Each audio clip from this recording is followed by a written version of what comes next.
Comment surmonter une relation avec un pervers narcissique et comment la transformer en force? Aujourd'hui, j'ai la chance d'avoir avec moi une amie, une entrepreneur, une artiste également, Alice Cat Designer. Alice Catalino, comment tu vas? Eh ben écoute, je vais super bien sur tous les fronts, comme toi. Effectivement, ça fait un petit moment qu'on s'est connectés. On a réussi à faire un beau live Instagram, ça fait plusieurs mois. Et aujourd'hui, j'étais très touché par la démarche, la chanson que tu as réalisée, on va y revenir, parce que justement, c'est pour donner beaucoup de force à toutes les personnes qui ont été victimes d'une relation avec un ou une perverse narcissique. Je voudrais qu'on commence par ça, c'est-à-dire aujourd'hui, comment tu penses que l'écriture et le fait de diffuser ton message te permet de te reconstruire, de passer à autre chose, même d'en faire une force d'une certaine façon? Bah écoute, c'est simple. L'écriture, bien avant d'ailleurs l'écriture d'une musique, ça a été pour moi un exutoire. Ça a commencé au départ, j'avais un tout petit bloc-notes. Après, ça a continué sur Facebook où j'ai fait une page d'illustration. Puis après Instagram où c'est devenu un journal intime et une thérapie. Jusqu'à des exercices avec mon coach du bonheur qui me faisait lister mes grandes qualités, mes grandes valeurs, etc. Et aujourd'hui, du coup, ça me permet aussi d'être un exutoire, mais par le biais d'un autre art que j'avais pas encore testé, la musique. Donc oui, pour moi, c'est une règle fondamentale de pouvoir sortir les émotions par la parole, mais aussi par l'écrit. L'écrit, c'est très important parce qu'on visualise et on permet à notre cerveau de trier. C'est ce que je dis, effectivement, quand on prend l'habitude d'écrire, on envoie aussi un message à notre cerveau qui est beaucoup plus fort. Aujourd'hui, tu arrives à en parler sans émotion. Combien de temps ça t'a pris? Parce que c'est vrai que quand on est victime d'une relation avec une personne toxique, avec un pervers narcissique, ça met du temps pour se reconstruire. Est-ce que tu peux nous partager un petit peu ton parcours? Par quelles étapes, toi, tu es passé justement pour te libérer de cette influence négative? Bon, au départ, ça va pas être très joyeux parce que moi, je suis passée par l'anorexie. Donc, je pense que l'anorexie, boulimie, hein. Donc, je précise que j'avais vraiment des phases où je ne mangeais pas et des phases de ce qu'on appelle d'hyperphagie ou de gloutonnerie, je sais pas comment on appelle ça. Et je pense qu'en fait, c'était mes émotions qui me contrôlaient, qui cherchaient à sortir parce que je voulais pas les écouter. Donc, ça m'a mis un petit peu de temps parce que j'ai, on va dire vraiment la tête dans la maladie, ça a dû être au moins 3 4 ans d'affilée. Euh, et c'est là où je me suis dit, attends, c'est pas possible, cette relation ne peut pas avoir un impact sur toi du début à la fin de ta vie. Il va falloir stopper. Donc j'ai accepté déjà d'en parler à mes proches. En fait, ce qui a été dur, si tu veux, c'est que quand on est en plein dans la relation, dans l'emprise, on est dans le déni. C'est-à-dire que nos proches nous disent, mais tu vois pas ce qui se passe, tu vois pas ce qui te fait, et nous, on ne veut pas. Et même on se renferme sur nous-mêmes dans la relation, et après, accepter qu'on a eu tort et dire à nos proches qu'on s'est trompé, ça va pas. On a du mal. Et à partir du moment où on le fait, nos proches, ceux qui nous aiment, en tout cas, ils sont pas là pour nous juger. Ils vont pas nous dire ah tu vois je te l'avais dit. Sinon c'est pas nos proches, c'est même pas la peine de les garder quand même. Vaut mieux éviter. Donc à partir du moment où on met les mots, bon bah écoute, j'étais sous emprise, j'étais plus la même personne, j'étais pas bien. Pour moi c'était ce qui devait se passer, etc. Et quand on commence à le dire, à accepter que ce n'est pas de notre faute, ça va mieux. Alors ça s'est pas fait d'un coup, ça s'est fait par étapes, au départ C'est aidé par. qui les premières personnes à qui tu as pu te confier? Excuse-moi, c'est une question un peu indiscrète, mais juste pour que les personnes qui nous écoutent puissent se dire, est-ce que c'est les parents? Est-ce que c'est la meilleure copine? Est-ce que c'est un cousin?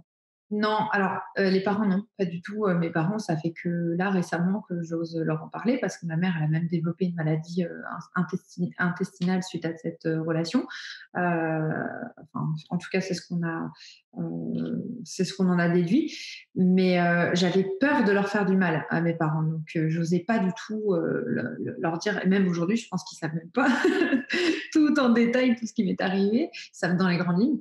Mais ça a été plutôt peut-être des collègues ou des amis court terme, qui étaient peut-être plus neutres dans la relation, qui connaissaient pas spécialement en profondeur la personne avec qui je partageais ma vie, mais c'était agréable parce que ça me permettait d'avoir une fenêtre et un avis vraiment extérieur, pas un avis avec les émotions, parce que le problème c'est que il y a trop de choses qui viennent en jeu quand c'est des membres de la famille ou des personnes proches, des amis, parce qu'ils nous connaissent, ils veulent notre bien, et on va penser que du coup ils exagèrent pour notre bien.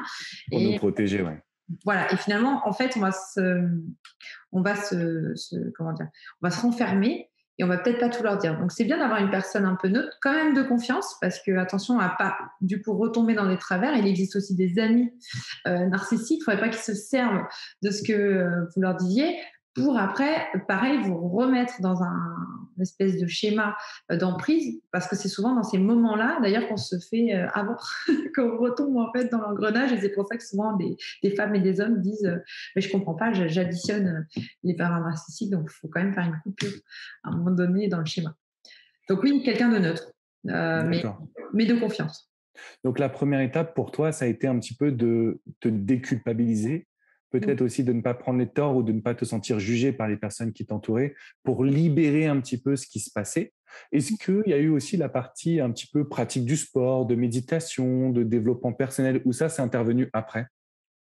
Alors, chez moi, c'est intervenu après parce que moi, je me suis réfugiée dans le travail. Mais bon, ça a été une forme pour moi de développement personnel aussi, puisque je travaille dans un secteur qui est créatif. Donc, pour moi, c'est Mhm.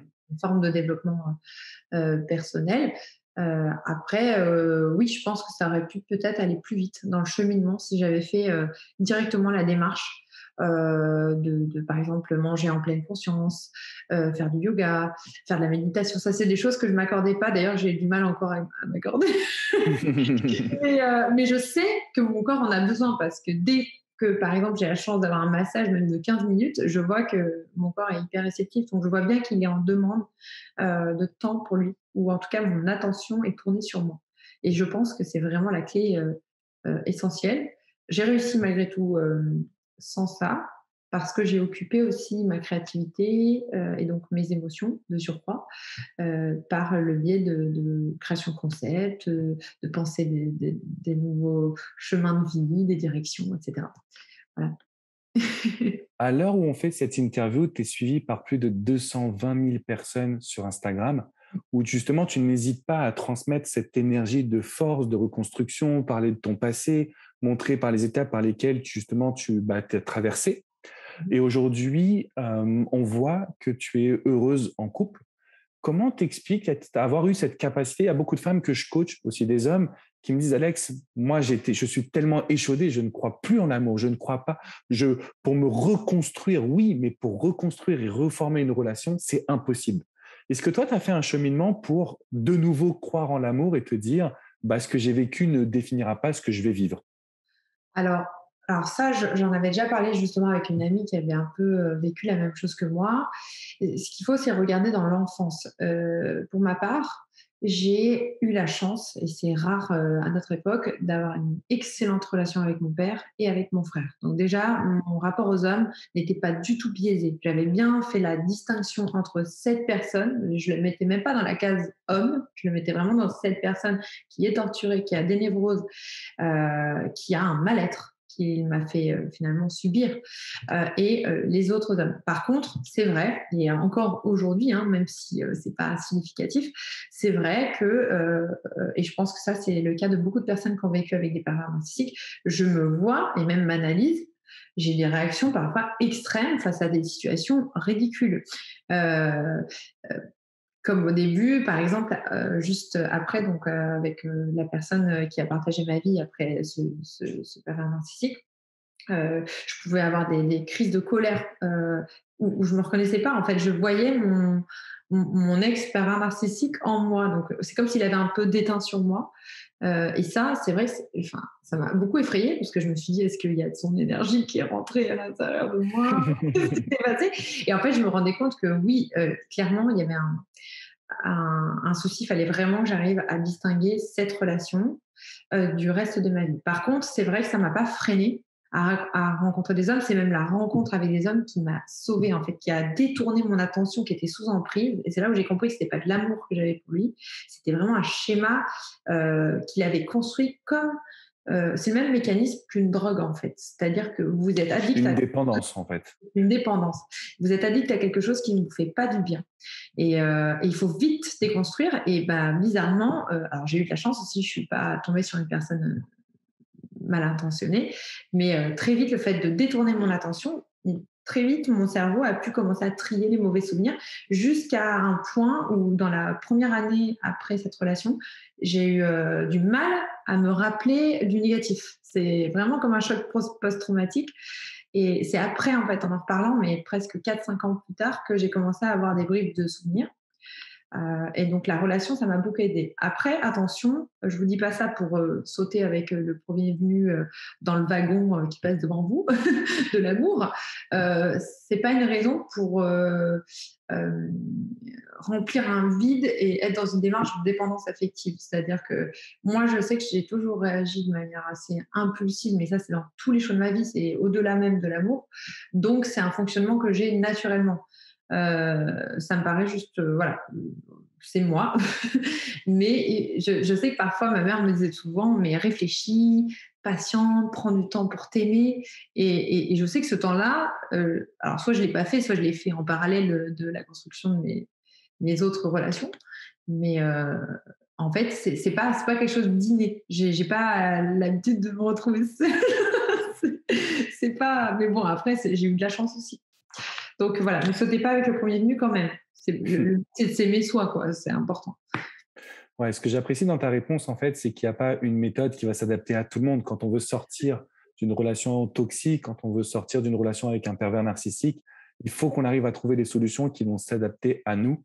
Mais en même temps, ton témoignage, il est poignant parce que je l'ai déjà entendu des milliers de fois, malheureusement. Et je sais qu'il y a beaucoup de femmes qui ont peut-être jamais encore communiqué et qui, justement, se retrouvent énormément en toi, dans les étapes par lesquelles tu es passé, par la force que tu as eue, par les choix aussi que tu as fait. Et puis finalement, le fait que tu puisses te dire, mais non, mais ça définit pas les hommes et ça définit pas les relations sentimentales, je pense que ça, c'est quand même hyper puissant. Est-ce qu'il y a d'autres choses que tu veux partager sur ton parcours pour sortir de cette relation toxique? Est-ce qu'il y a eu des choses, des étapes, des actions, des mots, vraiment des points de partage que tu veux nous transmettre pour se dire qu'on peut tous arriver, hommes comme femmes, à sortir d'une relation toxique? Alors déjà, si je devais dire quelque chose d'essentiel, ça paraît idiot comme ça, mais à l'époque, si je m'étais juste posé cette question en me regardant dans un miroir: «Est-ce que ce que je suis en train de vivre, respecte mon intégrité morale, physique?» Est-ce que mon père et ma mère, s'ils voyaient ce qui est en train de se passer, est-ce qu'ils cautionneraient? C'est vraiment une question qu'il faut se poser parce que, on finit par tellement s'habituer aux crises de colère, aux mensonges, au fait d'être trompé, au fait d'être manipulé, retourné, le cerveau, traité de folle, sans moi t'es qu'une merde, etc., etc., que ça devient presque banal. Donc, il faut vraiment plus se mettre dans notre regard, il faut se mettre dans le regard de papa, maman ou un ami qui nous aime ou notre frère. Est-ce que nous, on accepterait que quelqu'un fasse ça à notre frère, à notre meilleur ami? Non. Donc, je ne vois pas pourquoi on devrait accepter qu'on nous le fasse. Donc, vraiment, ça, c'est la première chose. Vraiment, de savoir saisir qu'il y a quelque chose qui ne va pas. Deuxième chose, une fois qu'on saisit le fait qu'il y a quelque chose qui ne va pas, c'est est-ce que ça ne va pas de manière ponctuelle? Parce que bon, ça peut arriver un pétage de plomb dans tous les couples, une fois en 10 ans, ça arrive à tout le monde. Mais si c'est vraiment des schémas qui se répètent, c'est-à-dire on s'engueule, il claque la porte, il revient en pleurnichant, il vous fait les violons, il vous fait la phase de la lune de miel, il vous promet monts et merveilles, hop, vous mettez une jupe, il pète un plomb, vous parlez à un mec, il pète un plomb, etc. Et que ça n'arrête pas, arrêtez tout de suite de penser que vous allez changer ça. Ça ne va jamais changer. On ne change pas ou très difficilement une personne atteinte de perversion narcissique ou plus précisément de triade noire, comme disent les psychiatres et les psychologues, qui est un petit peu plus poussé que juste le terme pervers narcissique. Et ça, il faut vraiment arrêter. Vous êtes atteinte d'empathie chronique, comme moi, hein, je l'étais. Ce sont des personnes qui, elles, c'est difficile à croire, mais n'en ont pas de l'empathie. Elles ne sont pas là pour vous aimer, vous. Elles sont là pour que vous les aimiez et donc qu'elles puissent, elles, dans leur mal-être, apprendre à s'aimer davantage. Et c'est très, très dur à accepter parce que sous emprise, on pense qu'on est amoureux et on ne se voit pas vivre sans la personne. Mais en fait, ça va bien au-delà de tout ça. C'est un paramètre tellement complexe, cette relation, que voilà. Ensuite, autre point extrêmement important et encore très primaire, mais essentiel, quand il y a un doute, il n'y a plus de doute. Et ça, je l'ai déjà dit. Ouais, C'est une phrase qui est très importante. ouais, Quand il y ouais. a un doute, il n'y a pas de doute. Ça, c'est clair et précis. C'est peut-être bête comme bonjour, mais c'est vrai. C'est-à-dire que moi, par exemple, j'étais la femme la plus cocue de toute l'Europe et de tous les pays occidentaux, Maghreb, etc. Puisque j'étais au Maroc, moi, il faut savoir, j'étais à Casablanca. Et en fait, ce qui se passait, c'est que j'avais des soupçons, par exemple, de tromperie. Donc forcément, je me mettais à fouiller, forcément, je me mettais à trouver. Et quand je trouvais, il arrivait quand même à me remonter le cerveau pour me faire comprendre que j'étais folle. Et en fait, au fond, j'étais même pas, au fond de moi, j'étais même pas blessée d'être trompée. J'étais blessée qu'il me fasse passer pour folle. C'était surtout ça, en fait, le plus dur parce qu'en fait, j'avais fait mon deuil d'être dans une relation où il y avait la fidélité. Mais ce qui me rendait malade, c'est que je voulais qu'il reconnaisse ses torts. Mais un pervers narcissique ne reconnaît pas ses torts. Donc, arrête. Jamais c'est tort. Il arrive à toujours retourner la situation et à la remettre sur nous d'une certaine façon. Toujours. Vraiment. Donc c'est pas en fait, on cherche à lutter, on brasse du vent ou un moulin à l'envers dans cette relation parce que on veut d'abord toujours lui accorder le pardon, mais peut-être, mais il a une enfance difficile, mais si, mais ça, mais si, mais ça. Sachez que ça touche principalement les femmes et les hommes intelligents émotionnellement. Donc au contraire, soyez fiers de vous, vous êtes intelligents émotionnellement, mais gardez cette intelligence émotionnelle pour des gens qui en valent la peine. Et deuxièmement, de toute façon, on ne les changera pas. Donc quand il y a un doute, il n'y a plus de doute, fuyez, c'est la seule issue. Alors c'est dur quand on est sous emprise, mais c'est le seul moyen de s'en sortir. Personne ne va vous aider, c'est vous-même qui pouvez vous aider. Ouais. Et il y a des associations, il y a des personnes qui peuvent être aussi à vos côtés, mais vous devez vous aider, vous devez faire les démarches, vous devez chercher de l'aide, vous devez communiquer. Ne restez pas, parce que souvent, je pense que c'est aussi ce qui est arrivé. On a ce sentiment un peu de culpabilité, de honte. On a peur, on se dit on va être jugé, comme tu l'expliquais tout à l'heure très bien. Alors que non, il faut en parler, il faut faire ressortir justement ces émotions. Et c'est ce que tu fais aujourd'hui, en fait. Tu viens de créer une musique, alors dit comme ça, on va dire plutôt un hit planétaire, c'est ce que je te souhaite. Et vraiment, j'étais étonné parce que bon, nous, on est amis, tu m'as envoyé la musique, je me suis dit, OK, je vais écouter. Et en fait, c'est plutôt bon. Mais moi, ce que j'ai adoré, en fait, c'est que ça parle de ça, en fait.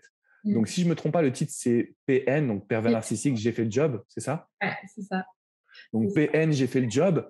C'est quoi en fait? C'est pour montrer à toutes les petites filles, les grandes filles, tous les petits garçons, les grands garçons que c'est possible de s'en sortir et d'évacuer en fait toute cette peur, tristesse, amertume, etc. En fait, si tu veux, c'est la pierre finale de la pyramide de la guérison. C'est-à-dire que, bon, je ne vais pas refaire le schéma d'une relation avec un pervers narcissique, mais en gros, on nous interdit tout, on nous enferme. Si on est ambitieux, ben, on nous coupe les ailes. Si on a des projets, de toute façon, on n'y arrivera pas. On est qu'une sombre, voilà. On a Et compris. on a compris.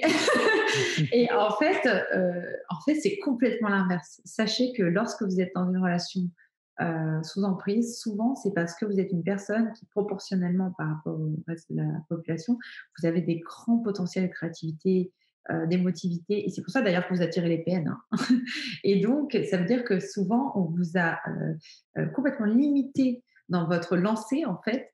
Et moi, je me suis servie donc, de cette séparation pour d'abord devenir entrepreneur. Donc, j'étais freelance, puis après, j'ai créé une SARL, puis après une holding, puis après une boîte de prod, puis après une boîte. En fait, j'ai tout monté de surcroît et plus rien ne faisait peur. C'est pour ça que souvent les gens me disent dans l'entrepreneuriat, tu arrives à faire ci, ça. Mais en fait, une fois qu'on a vécu avec un PN, le reste, les impôts, les factures, les problèmes de la vie, c'est anecdotique. C'est ce que Donc, tu disais tout à l'heure avant qu'on fasse, c'est un peu une fois que tu as vécu l'enfer, tout le reste paraît si simple d'une certaine façon. c'est ça. Et donc la musique, alors c'est un peu du hasard, mais pas que. J'ai un manager qui m'a contacté par le biais d'Instagram. Donc il faut savoir qu'à côté, moi je suis influenceuse Instagram formatrice. Donc on va passer ce volet. Et quand il m'a dit, voilà Alice, nous on a bien analysé l'industrie musicale. Aujourd'hui, on a du mal à fédérer les communautés des artistes chanteurs parce qu'ils ne sont pas eux-mêmes des créateurs de contenu. Par contre, on sait que si on vient chercher des personnes qui ont éventuellement du talent musical et qui savent aussi gérer une communauté, avoir un taux d'engagement, là, c'est plus facile à monter. Donc, je trouvais ça intéressant d'un point de vue business, mais surtout, je trouvais ça intéressant d'un point de vue voix VOIE, VOIX. Donc, j'ai accepté le challenge parce que dans ma famille, il y a pas mal de musiciens, même si ça a été. J'ai beaucoup hésité en fait parce que j'avais peur justement que ça fasse la fille influenceuse qui veut devenir chanteuse. Enfin, c'est trop facile. Et au départ, il m'avait proposé une musique, c'était un hit de l'été, typique, très sympa, hein. Sauf que moi, j'ai dit, écoutez, le truc, c'est que faire de la musique pour faire de la musique, être connu pour être connu, moi, la célébrité, c'est pas du tout quelque chose qui m'attire. C'est important pour ouvrir des portes éventuellement, mais à part ça, comment dire, c'est pas du tout une vocation pour moi. J'adore être anonyme quand je vais faire mes courses. Par contre, si ça peut devenir un outil politique, un outil d'entraide, pourquoi pas? Et surtout un outil thérapeutique. Donc, j'aurais proposé mon projet. J'aurais dit, voilà, je vais lancer PN. Ils m'ont dit, mais c'est quoi PN? Je dis, déjà, l'avantage, c'est si vous savez pas ce que c'est, c'est autre chose que vous n'en soyez pas. Donc, voilà. Mais donc, j'aurais expliqué, voilà. Alors, ça reste un terme tendance, qu'on se le dise. Moi, ma maman est psy, donc elle n'aime pas ce terme. Mais moi, ce que j'entends par là, par PN, on l'appelle comme on veut. Quand on a été victime de cet être-là, on sait très bien. On sait ce que c'est. Peu importe c'est quoi le mot, on sait ce que c'est. Exactement. C'est pour ça que je vois des débats. Non, mais les gars, bon, peu importe. Vous l'appelez comme vous voulez, triade noire, psychopathe, narcisse, comme vous voulez. En tout cas, toujours est-il que le schéma est toujours un poil près le même et que les victimes sont toujours dans le même état à la sortie. Donc, voilà. Et donc, cette chanson, finalement, ça a plu à toute mon équipe. J'ai le réalisateur de grands artistes comme Que Black, NASA, Marwan Loud qui a fait mon clip. J'ai du beau monde parce que mon directeur de stratégie il a accompagné des artistes qui aujourd'hui font des millions de vues. Mon manager, c'est Edalam, celui qui avait fait Helicopta à l'époque, qui était un son qu'on entendait en boîte de nuit. Il a fait le tour du monde et de toutes les boîtes de nuit. Et finalement, ils ont réussi à me motiver à le faire, tellement motivé que j'ai décidé de devenir productrice. Donc, j'ai lancé la boîte de production. Voilà. Donc, je préfère tout produire. Comme ça, au moins, si je me rate ou si je réussis, ce sera que grâce à la production Alessila, du coup, qu'on a créée. Mais j'aurais de compte à rendre à personne. Ben, moi, je suis tranquille. Et puis, comme ça, je suis libre de pouvoir, par exemple, accepter de faire un Zoom avec toi. Et je suis infiniment reconnaissante. Peut-être que si j'avais signé chez Pierre-Paul Jacques, il m'aurait dit oui, mais non, mais si, mais ça. Mais voilà, là, moi, je suis libre de parler parce que le plus important pour moi, ça reste quand même la cause.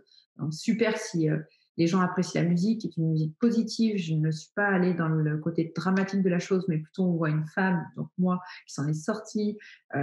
Les paroles sont volontairement accessibles pour pouvoir être écoutées aussi dans la voiture, après le boulot, par des enfants, par des personnes de toutes les CSP, donc les cibles et toutes les classes, que ce soit des personnes aisées ou des personnes peut-être qui ont plus de difficultés. Le but, c'est vraiment que ça parle à un plus grand nombre. À tout le monde. Voilà.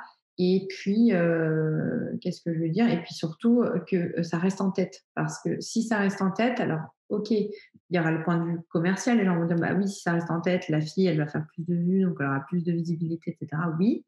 Mais surtout, si ça reste en tête, j'espère pouvoir attirer un petit peu l'attention des médias, des radios, et que mine de rien, en m'invitant, en faisant ma promotion, en fait, moi, je puisse en profiter derrière pour parler de mes différents combats. Et d'ailleurs, j'ai créé ce qu'on appelle les produits dérivés de la boutique Aliska Designer, où j'aurais écrit PN, je t'avais surcoté, enfin tous les termes de la chanson. Et là, les bénéfices seront reversés à l'association De l'ombre à la lumière, qui est une association que j'accompagne, qui donc met à disposition des assistants et des accompagnateurs sociaux pour les personnes qui subissent le harcèlement, le cyberharcèlement, la violence conjugale, enfin, en fait, toute violence, quelle qu'elle soit, homme ou femme. Et je trouve cette association très bien parce qu'elle va dans le vif du sujet, elle ne demande pas trop de dons et tout, elle demande juste, on a besoin de fonds pour avoir nos travailleurs sociaux tout le temps, pour qu'on puisse être accessible 7/7, 24/24 pour les personnes qui en auraient besoin. Voilà.